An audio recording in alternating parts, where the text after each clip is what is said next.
Hey there, I'm Cynthia Dearin and welcome to Global Founder, the show about Aussie founders who've made it big on the international scene. When most of us get frustrated at work, we vent to our friends and then move on. But when Pino and Ellie Vaisman got frustrated, well, they started a global business which made them $43 million in 3 years. Their company Sourci helps Aussie entrepreneurs to deal with Chinese manufacturers. And today, we're going to find out how these guys created a global success story. Come on, let's go.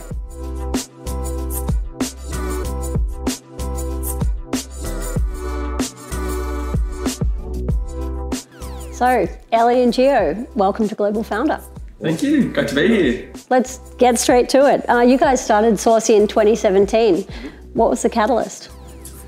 I guess for me it was more of a personal pain point. I previously had a separate business which was a printing company, and we used to have trade suppliers locally and then some overseas. And I used to do what everyone else does, which is jump on Alibaba, find someone who can kind of speak enough English.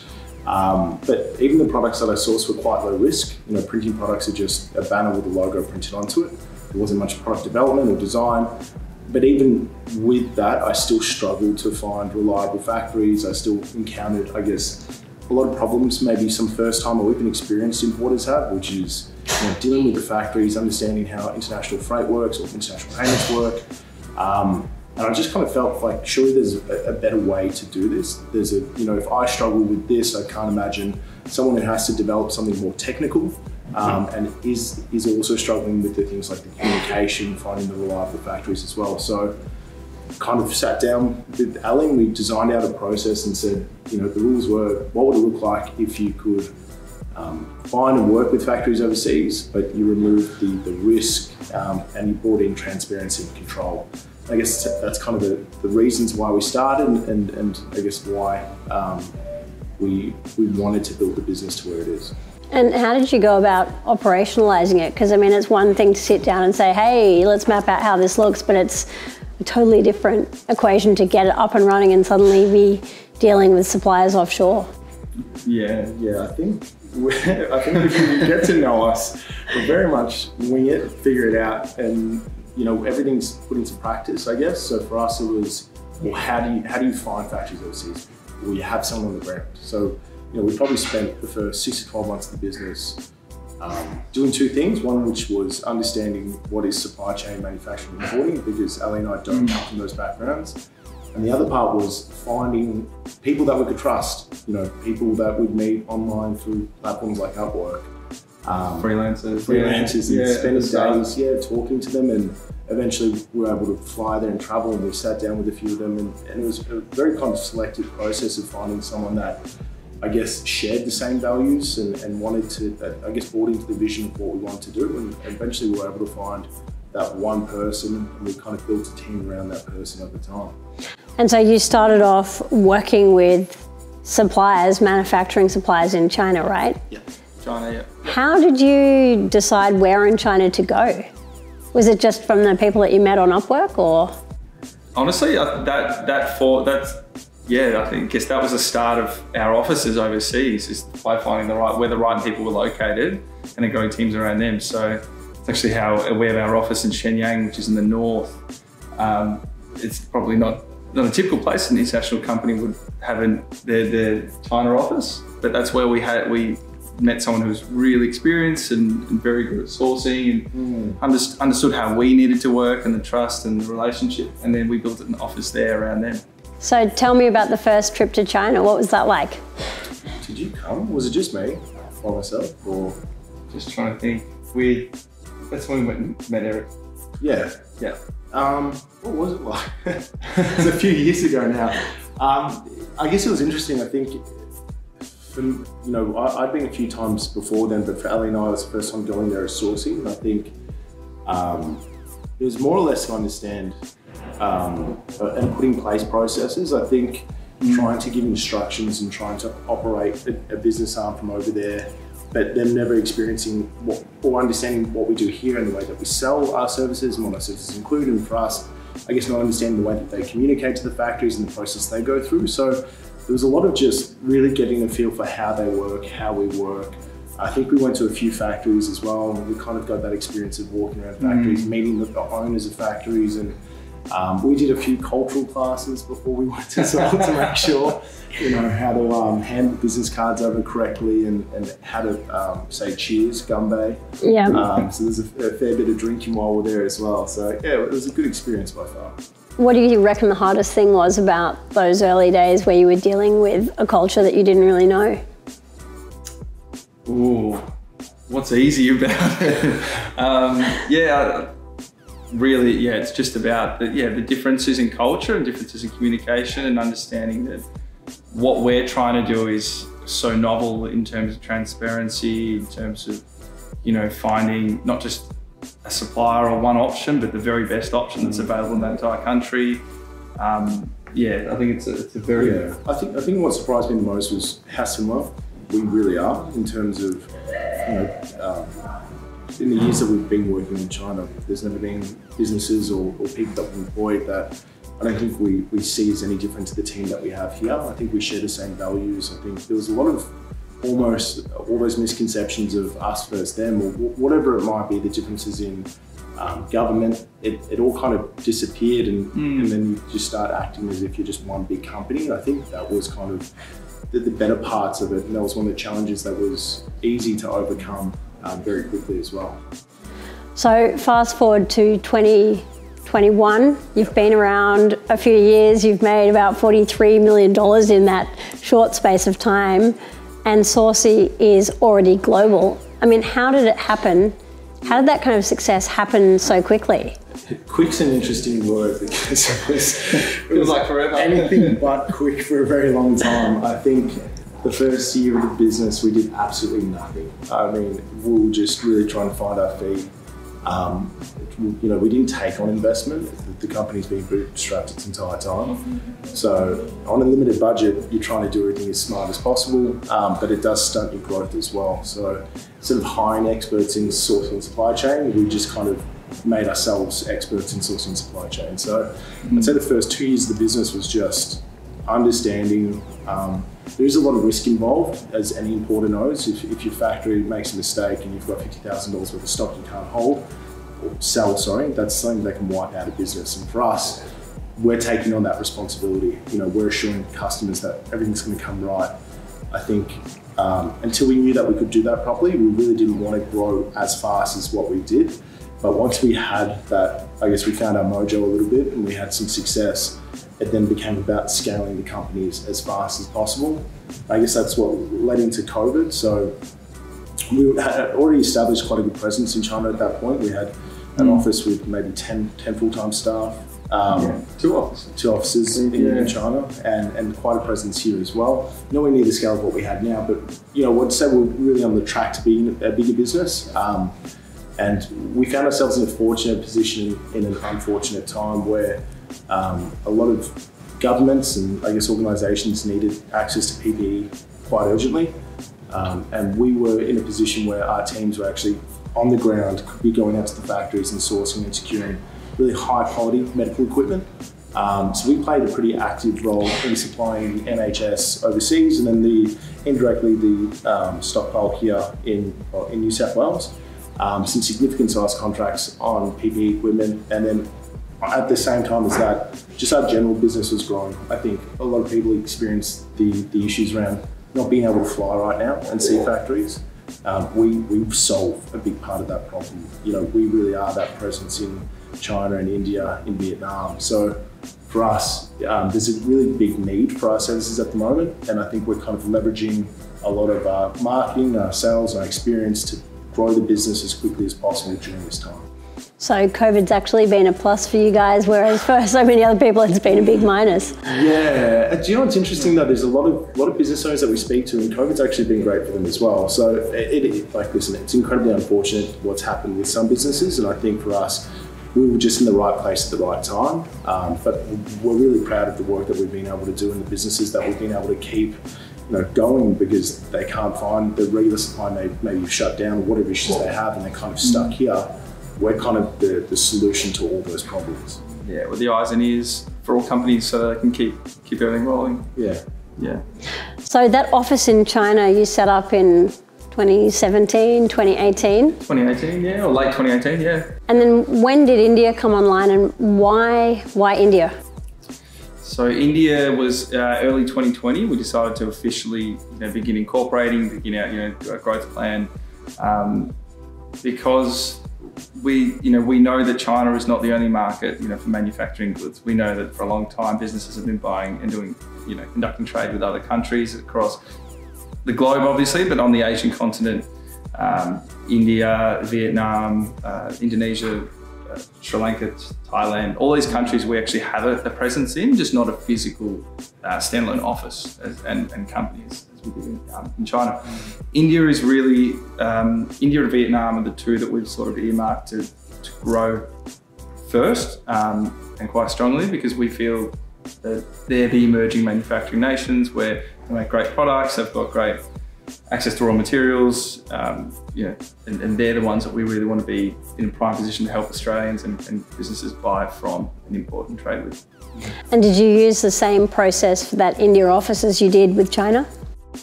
Yes and no, yeah. We did find Rahul, who's our India office manager, through Upwork. Or did you reach out to him? Yeah, through Iran on Upwork. Yeah, sorry. Yeah. Upwork. But we haven't been able to go. So I guess that's the other part where, we've got a team there that we've never met, and a large portion of our team in China that we haven't met as well. So there's a lot of trust that's in there, seeing that we've been operating for such a long period of time, but without meeting face to face and seeing the office ourselves. So it was somewhat a similar approach, but yeah, very much. Very similar. And then those great people that we work with, they hire, and we're whilst we haven't met them, we're spending almost every day or every week, having meetings, and we feel like we've met them, but we actually physically haven't sat face to face like we are now. Yeah, absolutely.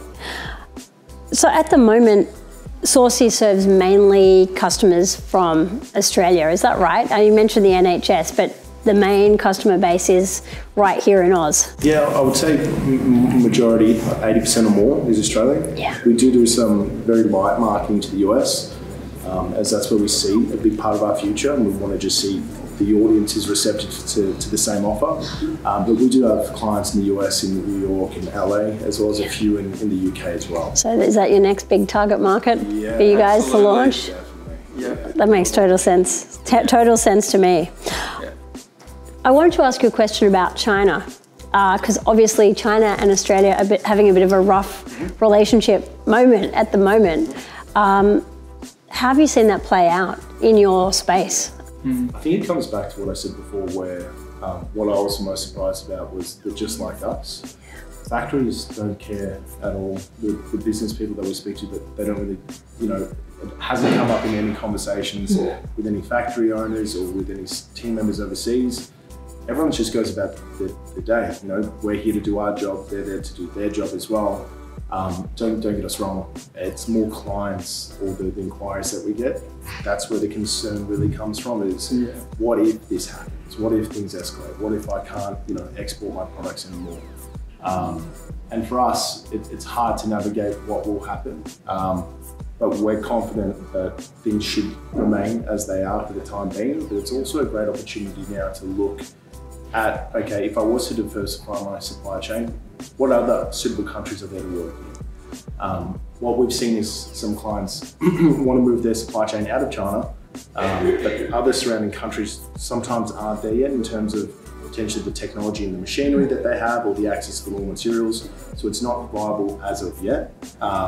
Or in other cases, some of these factories that are opportunistic and can move their supply chain to, the bigger businesses beat them there, and they buy out their factory for the next 2 or 3 years worth of production as well. So it's a bit of a tricky area to navigate at the moment. But yeah, fortunately, we haven't experienced any issues in terms of supply chain or manufacturing, or the on the ground. It's really just the sentiment, the media, Beijing, rather than the actual factories. That's fantastic to hear. Fortunately for trade. Yeah, we haven't experienced anything. Exporting, of course, but we sort of work with importing. Yeah. So with that in mind, what do you think the biggest challenge for you guys has been in terms of going global, so to speak, so far? I think it's managing growth. What we do is very hands-on. We are working on ways to automate processes and to be more efficient, but every project that we have, it takes 6 to 9 months. You know, that's quite a journey that we're with people for, from developing the product to the sampling to the production, the freight, the logistics. So to do that for 100 people, then to go to 1,000, it's a lot of resources that are required. You know, our headcount went from about 20 to 60 in 12 months. And that's just getting us to kind of where we want to be. So like anything, it's just how do we do this to the same quality? Because that's really important to us, is that the customer's experience, the products are never affected or sacrificed throughout the process. But how do we scale and maintain that growth as well? And if you had to pick a proudest moment at Saucy, what would it be? That's a good one. You can go first. Yeah, look, for me, it's the way that we executed 2020, how we handled the landscape in 2020. Really fortunate that, as Gia said, we've been building out international teams and a trusted supply chain for the years prior to that, unknowingly what was to come. And when we were presented with opportunities to help governments globally to bring in critical products, we took it on and we just executed incredibly well. We learned so much about the category of health products that we almost knew too much, and we saw a lot of what was going on overseas was pretty ugly, but we executed incredibly well. It was a proud moment. We grew internally as a company. Guys, it's been great having you on the show today. If you had to leave other entrepreneurs who are thinking about going global and wondering if it's for them with a piece of advice, what would it be? We got asked a similar question recently, and it's my advice on almost everything. Just try. Don't let the little things hold you back from making those first steps. When we decided to go global, even though we did it in the most simple way possible, we just went and found someone that we could trust, and we tested the waters. Some people see international expansion as something that's a huge investment or it's a lot of risk. For us, we just looked at it as, okay, how can we do this as simple as possible, and how can we just make a start? And I think that's what kind of led us to just build that momentum, and that's the advice I'd give anyone as well. And Ellie? I think that's very much hits a nail on the head. I think just looking at how we did it and how it was executed, if we knew just what it would turn into, it might kind of be a bit intimidating for people. But when we're just thinking of the idea and we just take action and do it in the simplest, the most economical way. So yeah, the advice would just be take action. Just be courageous, just do it. I love it. Thank you.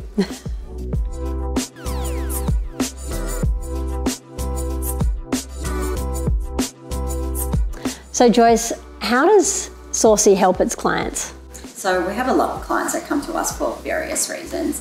Most of the time we're helping our clients with their end-to-end product development. So everything from finding the right supplier to factory audit to prototyping, and then obviously managing the whole production run, doing their QC, and then obviously getting it into their warehouse. So that's one element that we tend to help out many of our clients on. There's a lot of clients also coming to us on strategic sourcing strategy solutions to help on their supply chain, whether that's to diversify their supply chain or they are just growing rapidly and they need another solution to, find another factory to meet their capacity needs. So those are some of the things, we tend to help our clients on. And Jade, what's the strangest product that you've ever sourced for a client? This is a really difficult question because every day we work on something unusual. There's something new that it comes across our table that we may not have had exposure to, that we're learning, or it might be something that's just unusual that we're really seeing a trend in the market expand. So probably I'll give you quite a few, but probably one of the most bizarre products that we've worked on was a horse treadmill. So I think that was something that was quite new into the market and quite an interesting project to be a part of. Was that one horse treadmill or lots of them? That was one horse treadmill to start off with, just to kind of test and see what's out there. So that was a new technology that we worked on. Continuing on with that theme, we also had a horse thermometer that we're currently working on and the technology around that. So there's a lot that goes into these projects and the requirements that are associated. We've also worked on a bitumen project. This was a really interesting one in the requirements from a logistics perspective. Tell me about that. So these containers need to be shipped and heated up to ensure that the bitumen stays liquefied. So just the logistics in that was really quite amazing and something completely different that, you know, who would have thought that logistics was an exciting space, but it definitely is. So yeah, every day there's a new product. There's, you know, not much that we can't tackle here, that we just put our heads together and come up with a solution. And so talking about, you know, different days and the stuff that goes on, what is a typical day at Sourci like? Absolutely. No one day is the same, that's for sure. So whether we're working on a unique product, you know, we could start our day off with brainstorming as a team on a new category. That would then roll through into touching base with a new customer and talking about their requirements of their project. We could be strategizing from a locations perspective as to which is the best location for a particular product. Working through development requirements of a customer on, you know, what's the best solution for their business, whether that be from an MOQ constraint or a particular target price that they're looking for, or, you know, how they're able to diversify their supply chain by looking into a totally different location for them than they're used to, you know, with an existing business. So I think every day we walk in, you know, wanting to tackle a whole new problem. You know, we're all about problem solving here. So, you know, everything we look at as a challenge and, you know, how can we solve that for our customers? So Joyce, Sourci is already in a couple of markets, and I understand that you're looking to expand to a couple more. How do you go about choosing an international market to enter? Are there things that you look for? Are there things that you deliberately avoid? How does it work? Sure. So obviously there are numerous factors that I'll consider when we're looking at a new location we want to go into. Things like the macro factors, we look at, you know, entry into that market, whether there's any tariff restrictions, and also where our clients are based. So, you know, we focus on the Asian market because most of our clients are based in Australia. So it's, you know, from a logistic perspective, that's probably the most cost efficient, you know, means. At the same time, we are expanding to other markets like the US and Europe. So, you know, we're obviously going to be expanding into those manufacturing locations. So US, made in US for our US clients. So those are the various, you know, elements I'll be considering, you know, when we're moving to a new location.